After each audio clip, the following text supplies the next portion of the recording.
Hello there, YouTube. Devin here again, interwebs, everything else, whatever platform you're watching this on. Today, I have another uniform review for you. So, as you guys have probably noticed, if you've been a part of my channel for a while, or part of my Discord, or anything like that, you know that I'm going to tear this uniform to pieces. Because it is probably one of the dumbest designed, most horrible, terrible combat uniforms of this century. So far anyways. I shouldn't be bagging on the United States too bad because they very well might outdo themselves here. But anyways, for those of you who don't know, this is the Army Combat Uniform in the Universal Camouflage Pattern, otherwise known as the ACU and UCP. So I said in first correction for those of you who watched the last video on the Cry Precision Army Custom Combat Uniform, I said OCP stood for Occupational Camouflage Pattern. I know that it stands for Operational Camouflage Pattern. That was just me a misspeak. But you know, when there's so many people in the United States fucking C and P everywhere, you know, because there's so many different people C and P with so many C's and P's in their uniforms, I'm really getting tired of C and P. Because everyone loves to CP here in the United States, which is stupid. But, so anyways, we have the ACU, which stands for Army Combat Uniform, in UCP, which stands for the Universal Camouflage Pattern, and the only thing universal about it is that it was universally bad. It was a really, really terrible, terrible pattern. Now, first of all, talking about the pattern itself is actually on paper a fairly decent idea, and I'll give them benefit of the doubt on this one. One of the two most common colors in nature are actually brown and gray, and that is primarily what makes up this uniform. This uniform is comprised of three colors. It is tan, that's the base color, and then you have a light gray and a dark gray called foliage green. Now, the thing about this uniform is it's, like I said, a really, really good idea on paper by incorporating a lot of kind of gray, greens, and tans into this pattern, because gray and brown are the most common colors in nature. So it makes sense. But the way this pattern is dispersed and the exact tones of color they used actually are what made this uniform bad. So if they would have went for a darker brown and a darker gray kind of scheme, it would have been a much more effective pattern. This pattern's way too bright for what it is. And a lot of the colors they used are actually hue deficient in the vast majority of males. It's over 80% of males on this planet are hue deficient in these colors. So this dark gray that you see in the uniform is actually called foliage green. Now, I don't know if you've ever looked at a lot of foliage. It's not actually this dark. So it looks green, actually, a lot greener to about 20% of the male population, and a huge amount of the female population, about 60% of the female population. This looks actually, the pattern overall looks a lot greener than what it is. But 80% of males see this as a predominantly gray uniform based on the hue deficiencies that they have genetically with the vast majority of Y chromosomes. So that's just... So, like, the science is there, okay? Like, the reasoning on paper why this uniform should be good is there. But the one kind of mess up that they did with the color pattern and the color selected is that the science was also kind of against them in that term. So the ACU uniform would come out here in the early 2000s to replace the BDUs, which is what we will be comparing this uniform to, as always. One of my favorite uniforms is the BDU, the good old battle dress uniform, the American battle dress uniform. So, and it's overall, the early, one more caveat before this, in this intro, before we go and talk about the uniform itself and get into the individual pieces.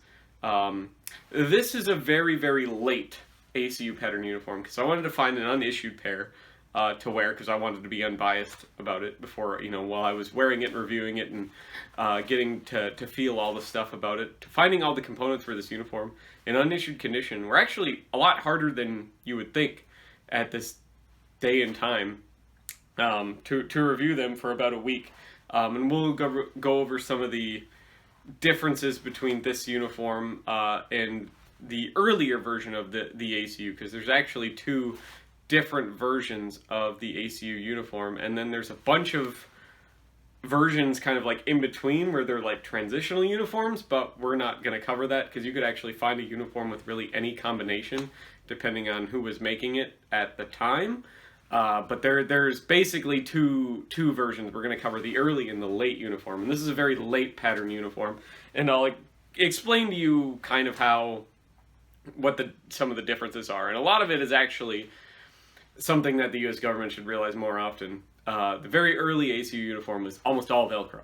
Every closure was Velcro. Cuffs, except for like the cuffs on the pants and stuff like that, but like every pocket had Velcro closures, which was really dumb. And then they've kind of gone towards the end of its lifespan. They went back to buttons, which is this uniform has a lot more buttons on it than the earlier ACU uniform. But we're gonna go over that and why kind of that decision making was done and a bunch of other stuff. But this uniform you'd see kind of start coming out in the mid 2000s. You see it kind of mass adoption to where it really kind of starts to take over everything else in like 2005. And 2006 is kind of when this starts to become more prevalent than the BDU uniform, which I think was a bad idea. That was a bad change to this uniform from the BDUs overall. If you're going to get anything from this video, that's probably what you're going to get overall about this uniform. But this uniform actually does have some redeeming qualities compared to the old BDUs. So we're going to flip the camera around now, start taking a look at the blouse. We're going to compare this blouse to the BDU blouse, go over some of the similarities, some of the differences, some of the cool features about this blouse, some of the cool features of the BDU blouse, and everything like that. And hopefully you guys come out with a bit of an appreciation for this uniform, but a significant amount of disdain for this uniform that I know this uniform should rightfully have. So stay tuned for that. Alrighty, so here we are with the ACU on the left and the BDU on the right. As is tradition, they are in their configurations. You were allowed to wear them at the era. You were allowed to wear those respective uniforms. So now we're going to start with the bottom, usually around the cuff, and then work our way up, the uniform towards the collar, comparing each and every one of them. We're going to have to do kind of some caveats with the ACU though, because there's two versions. There's the older version and the newer version. So first off, the ACU uniform initially would have had Velcro cuffs. Those were done away with fairly quickly, and it was replaced with this button style cuff, which is like a reverse of the BDU. You can see the one button here on the tab. This is something that would again resurface with the improved hot weather combat uniform, which I already have a video on. So you can see the 3 holes in the one button, which is a good idea in practice until you wear off the threads on this one button and you lose the button. Then it's kind of a pain to replace, whereas, the BDU is a cuff where it has 3 buttons and this thing with the 1 hole on it. Another thing about the cuff is this is a 2-inch wide cuff on the BDU. It's only an 1.5 inch wide cuff on the ACU. Moving up from that on the ACU, you have the horrible pen pocket located on the arm. Don't know why the Army likes to do this so much. It's kind of a dumb place to put it. They should put it up here on the chest, kind of like how they did on the BDUs. You can see right here, this little loop. You can put your pens in there. You can put your sunglasses in there. You can do anything in there, and you're not going to bang it or smash into it too much. Whereas here on the arm, and on a camouflage this bright, if you bust a pen in here, which is really easy to do, swinging your arms around or carrying something or doing anything, having your pens in here, and they explode, then your uniform's ruined, which is kind of stupid. But you have 3 cells for pens right there. Moving up from that, you have an idea that was really, really good on paper. And the ACU uniform's a big thing about being really good on paper. It's a really good, like I said, uniform on paper, but in practice, not so much. They have this very, very wide reinforced elbow with a Velcro closure here at the top, which is a pain to open, where you would be able to insert an elbow pad, a closed cell foam elbow pad to help reduce the wear and tear on the joints of the soldier in training and stuff like that. But it's something that was very, very ineffective, and the elbow pads are actually getting kind of hard to find because they were so unused and so not liked, they stopped making the elbow pads, but they kept the thing on the uniform the whole life of the uniform, which is kind of stupid, I think. So it's basically now just a Velcro pocket that you can't do anything with towards the end of the life of the ACU. But it's a big, wide, reinforced elbow, basically. So it was a good idea in practice, but it's one of them things where the Army was trying too hard to make a uniform that could do both things, be a garrison uniform and a combat uniform, which is stupid because ultimately they ended up just making a combat uniform in addition to this. And then they made this a really terrible garrison uniform. So this is something that you really didn't need. They should have just did away with this and had just a reinforced elbow like here on the BDU, where you just have a section of extra cloth, rather than trying to make this whole thing for combat as well, because it just is a really ineffective design for what 99% of the Army is going to be doing. You're not going to have the elbow pads in there. Nobody liked the elbow pads anyways. They weren't really ergonomic, and it was a good idea on paper, but a really bad idea in practice, unfortunately, and it's something they kept for the whole life of the uniform. Moving up from that, you have the shoulder pockets. Now, these are the newer version of the shoulder pockets. There is an older version where you would see the IFF tab, the little black piece of glint tape sewn right here on the flap of the pocket. You could also find them with darker Velcro. This has the lighter Velcro. The darker Velcro would be earlier.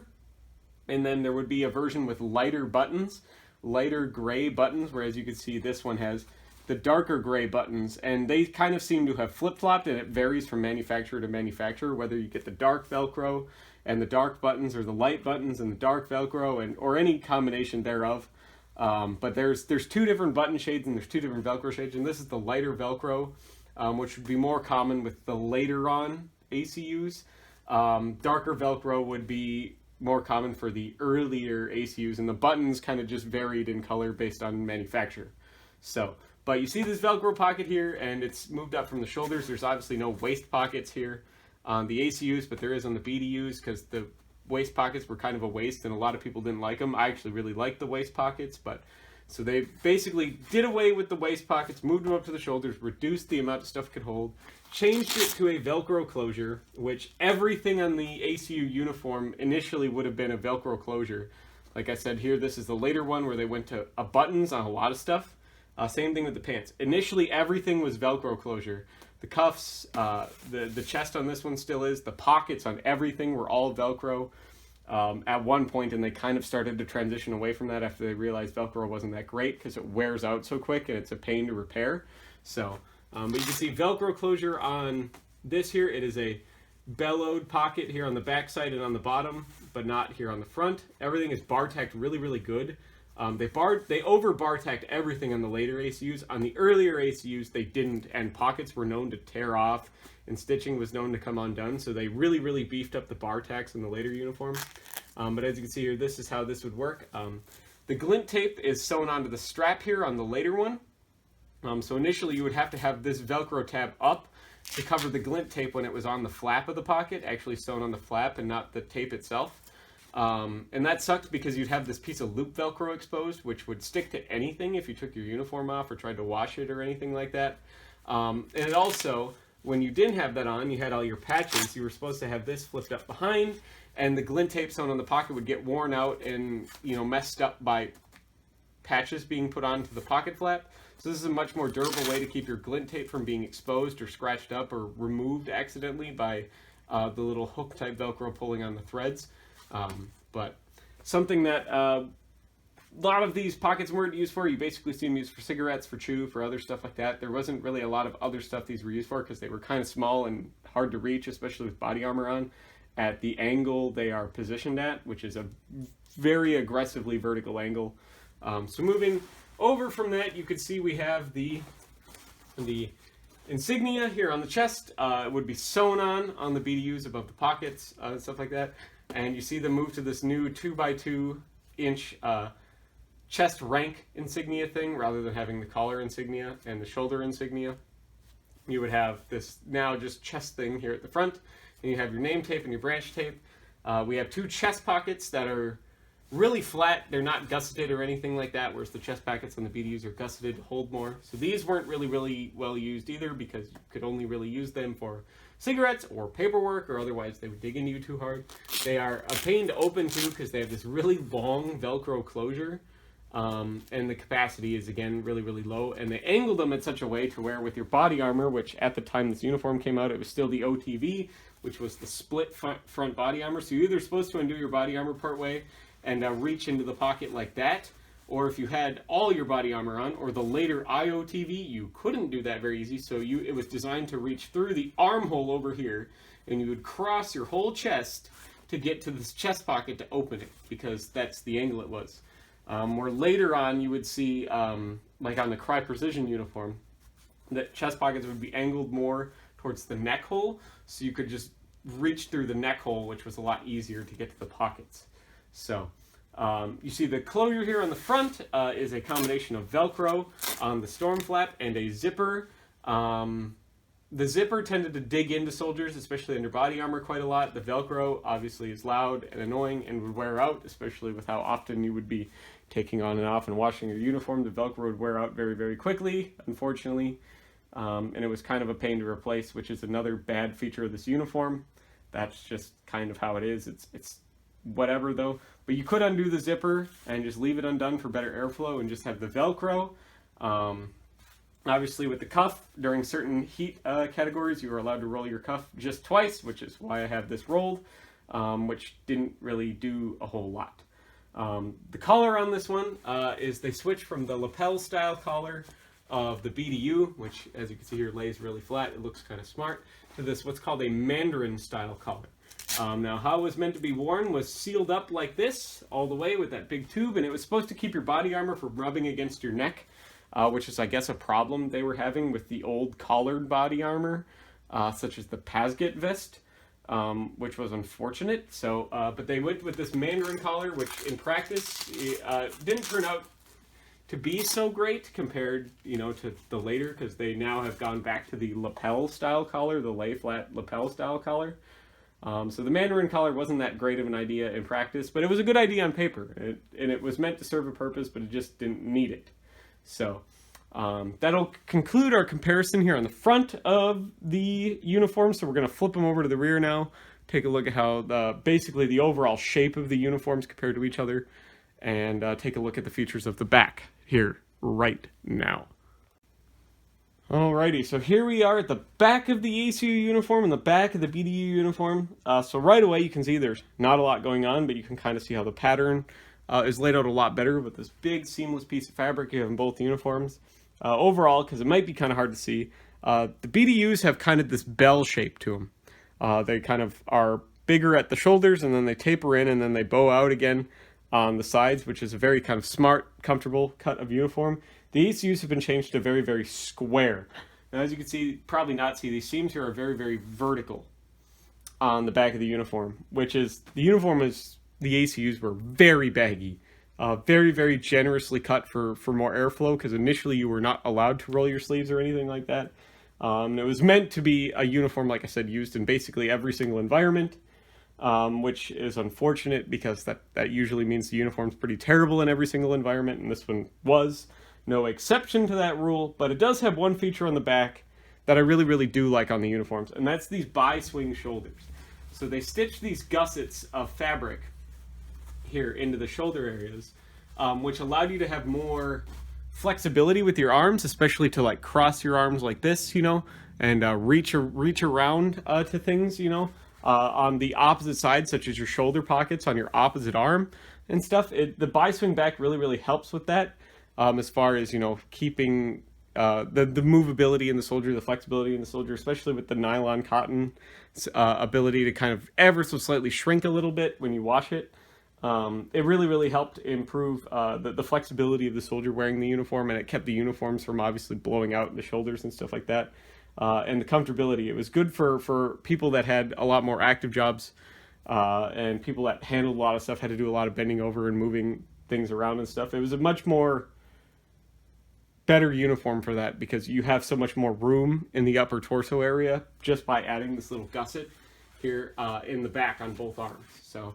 But that's about the features that you have here on the back of the uniforms. Obviously the BDU is very common, no bi-swing back or anything like that, and then you see the addition of the bi-swing back on the ACU and the really, really square cut, which eased manufacture. Obviously the Army's all about getting everything done for the cheapest way possible, but it makes everybody look absolutely gigantic. So like, I'm a really small guy, and wearing this uniform, it makes me look like a brick shithouse because this uniform is just so baggy and so ludicrously big for what it needs to be.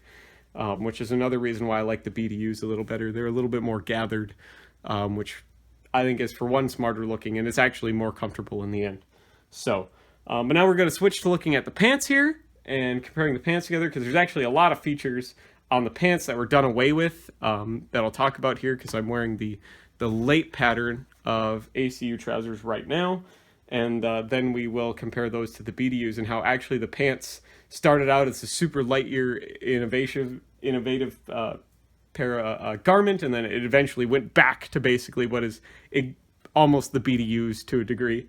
So, and I'll talk about that here when we get to that. So stay tuned.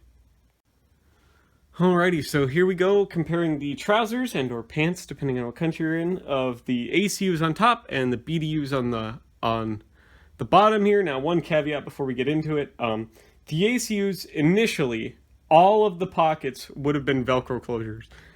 These are, again, like I said, a very late pattern where they transitioned everything back to buttons because, for one, they were quieter, they were more durable, and they were easier for soldiers to repair in the field, which is a very, very good thing to have, because initially the Velcro pocket closures on everything were not secure, very, very unsecure, especially after you'd wash them, especially if the Velcro would wear out. There was stuff falling out of pockets all the time, and it was a huge, huge problem. It was actually documented so much in so many different kinds of paperwork that you see transitioning to buttons, gradual transition of to buttons on various pockets on the ACU pants very quickly, because of how bad the Velcro closures were on the pockets. So especially on the cargo pocket, which we'll get to. But we're going to start at the cuff of the pants, work our way up to the top here, up to the waist of these trousers. So first things first, on the ACUs, compared to the BDUs, pretty much the same thing. They have the same kind of little nylon drawstring closure around the cuff of the pants, which is pretty standard. That's even still standard on uniforms today here in the US. On the ACUs, obviously, we'll take a look at the back and the front separate once again, which keeps the videos a little shorter, make them easier to upload and easier to edit a little bit, and I try not to bog you down with too much information. So moving up from that, on the ACUs, you have this terrible located pocket, which obviously is known as the dip can pouch. This is something you would see continue on into later uniforms, such as the improved hot weather combat uniform, but it would be moved. It would be moved higher up and rotated around to the back of the leg, because as you can see right here, it is on the side of the leg and it's very low down. So oftentimes when you were blousing your boots, this pocket would get kind of cut off or tucked back under the pants. Velcro closure, once again, double bellowed, but it's a small uniform pouch, and it was often described to as in basic, where the soldiers would keep their little hand sanitizer bottle. Other than that, it was basically a useless pocket. People would keep durable stuff in it, like that hand sanitizer bottle, or like their dip cans. Other than that, it's too small. It's really kind of a worthless pocket. Nobody really used it for anything all that important. Don't know why they kept with it all these years. It's still on the modern uniform too, but at least it's moved, so it's more usable now. The BDUs don't have any of that, unfortunately.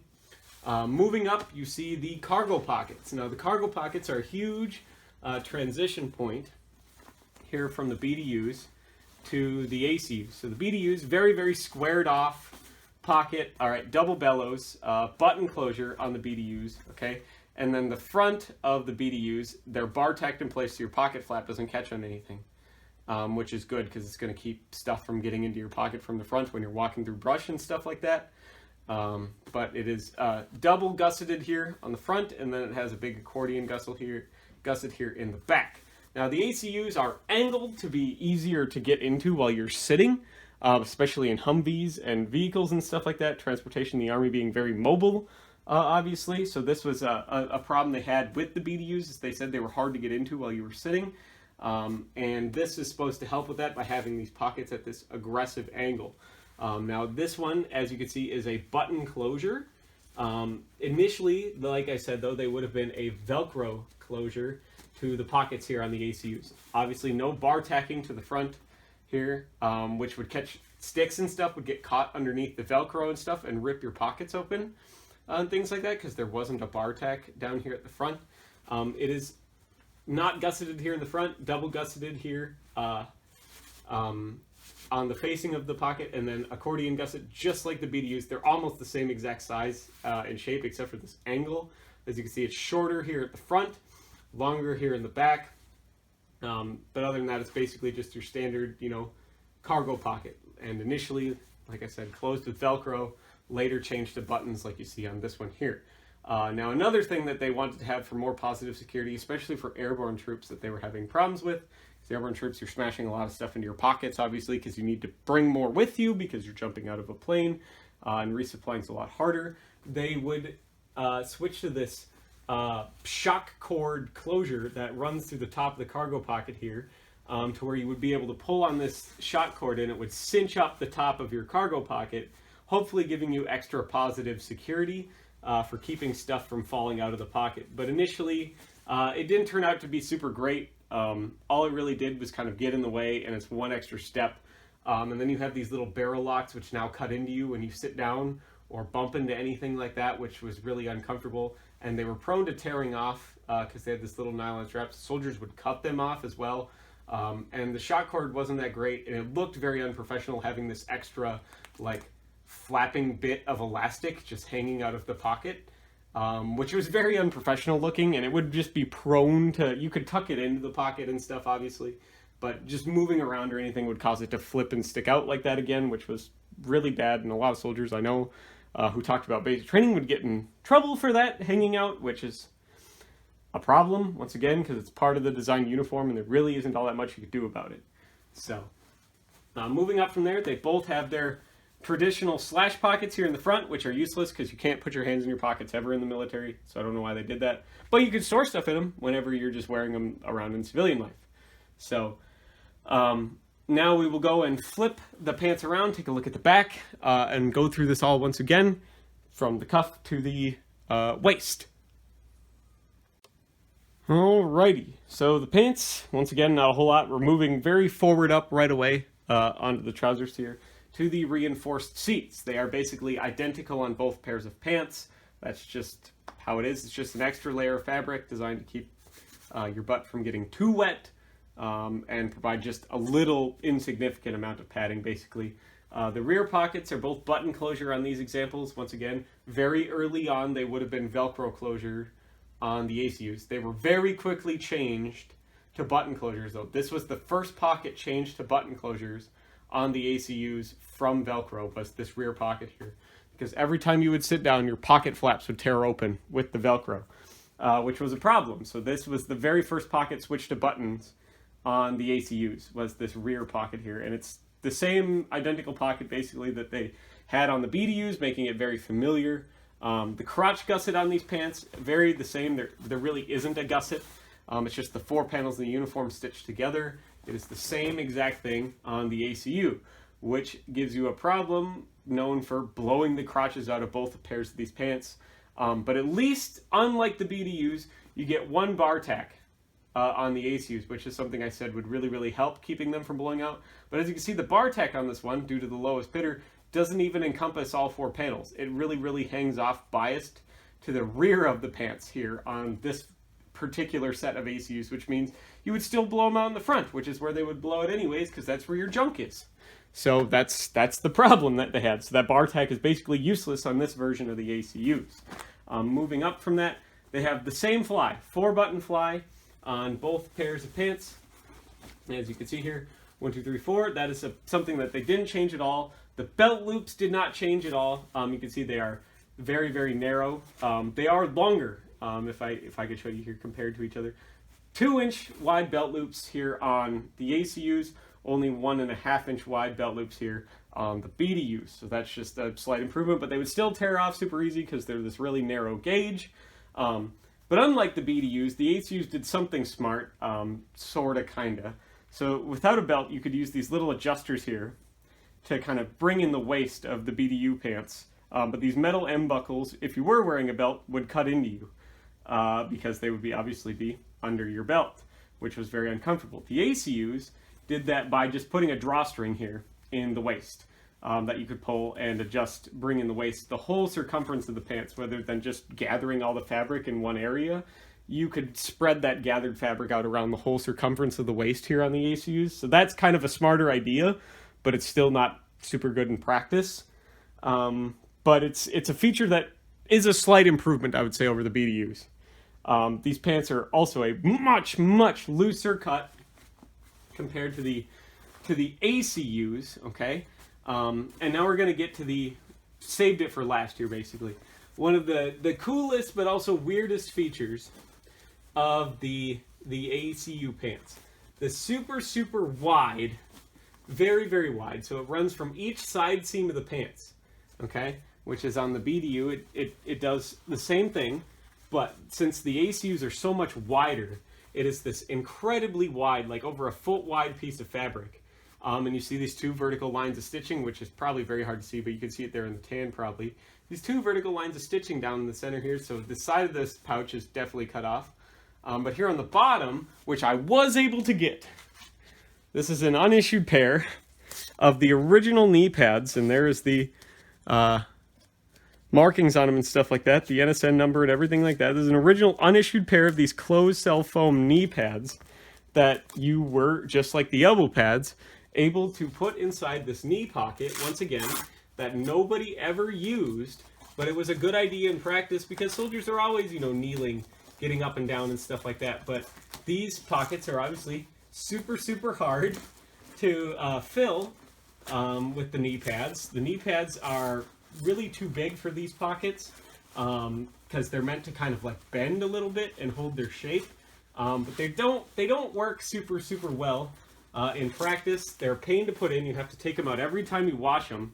And they didn't offer all that much protection, actually, because they would cause the knees to blow out. They were very, very uncomfortable. They had no room to move. They trapped a lot of heat and moisture near your legs because it's kind of this neoprene type foam because it's meant to be sort of kind of waterproof. They're really thin, so they don't do a whole lot, but they do something. But it's just a feature that, once again, was really, really good on paper, really, really bad in practice, because it wore the uniform out a lot. It was uncomfortable for soldiers. It did not look very good. And the knee pads had no adjustability. That was the big thing. Everybody's body's a little bit different. The uniform is only issued in certain sizes, unfortunately, and there's no adjustability for the knee pads.